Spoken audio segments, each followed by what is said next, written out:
Previously, on the case of the muted melody.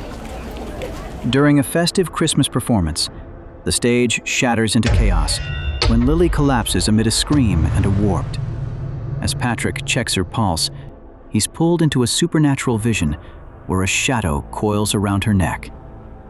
Back in reality, he and Bridget begin their investigation, only to find that Chloe may know far more than she should, and her calm smile is the most unsettling clue of all.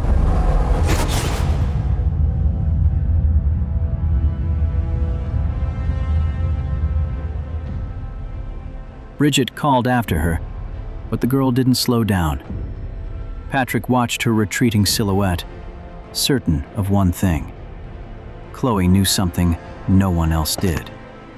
And because of that, he couldn't let her walk out of sight. Patrick turned sharply into the narrow alley, expecting Chloe to be only a step ahead. But the alley ended in a tall, concrete wall. No door, no gap, no place to hide. Empty. Impossible. He blinked, heartbeat skipping. He had seen her turn into this very path seconds ago, yet now it was a dead end.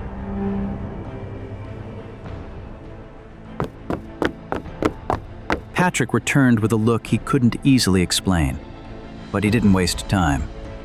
He asked the choir manager for Chloe's home address. Bridget read his expression and understood without a word.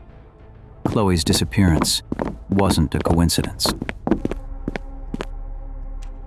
Chloe's house was so dark that not a sliver of light escaped. Patrick knocked a third time. The hollow sound made them both flinch. No answer. No movement. The silence here felt unnatural. The moment his fingers touched the keypad, a flash lit in Patrick's mind.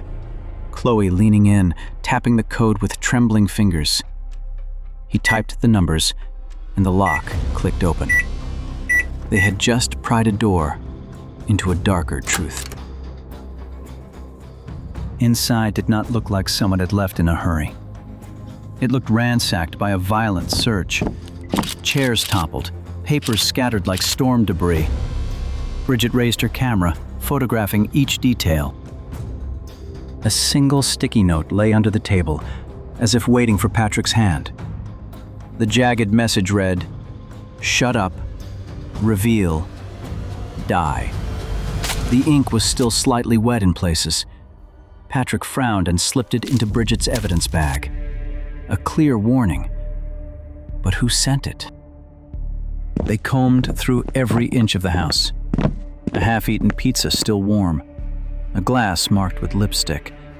All signs pointing to one thing. Chloe had been here moments ago.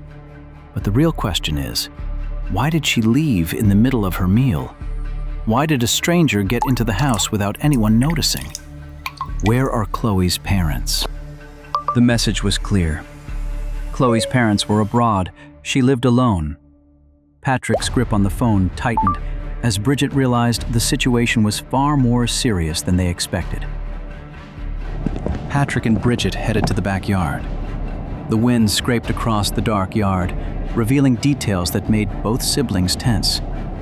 Something had definitely happened here. Broken branches, overturned pots, everything scattered as if from a struggle. Patrick knelt and brushed away the dirt. Overlapping footprints emerged, chaotic, but leading in one direction. Bridget leaned closer, her eyes tightening with a bad feeling. All the footprints led to the broken fence. Beyond it, the forest loomed in heavy darkness. They exchanged one glance before sprinting forward. Cutting across the yard, they disappeared into the forest path. Leaves brushing past their shoulders sounded almost like whispered warnings. The path ended at a cliff. Patrick froze, eyes dropping down the edge, then widening. Bridget stumbled back, covering her trembling mouth. Below, Chloe's body lay still.